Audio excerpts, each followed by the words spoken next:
Good evening বন্ধুরা। তো দেখো আজকে আমি স্পেশাল নান আর চানা মশলা বানিয়েছিলাম আকাশ ভাইয়ের দোকানে। ভীষণ টেস্টি আর ভীষণ সুন্দর হয়েছিল। নান তুলোর মতো নরম আর তেমনি অসাধারণ চানা মশলা।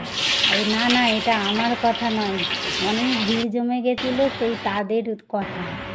তাই ভাবলাম এত ভালো হয়েছে, তাই তোমাদেরকে শেয়ার করে দিই চানা মশলাটা। তাই আমি কীভাবে বানাচ্ছি দেখো, আর বাড়িতে তাড়াতাড়ি তৈরি করে ফেলো। আর যদি গরমের জন্য বাড়িতে না বানাও তাহলে আকাশ ভাইয়ের দোকানে চলে আসো আমার এই নান স্পেশাল আর চানা মশলা খেতে।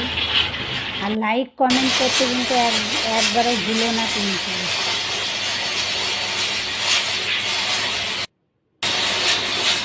দেখো কীভাবে বানাচ্ছি।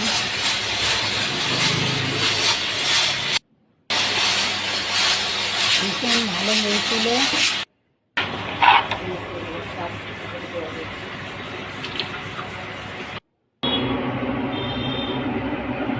দেখো তোমরা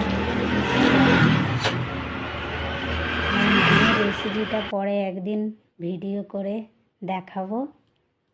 রেডি নান চানা মশলা। এই দাদা তো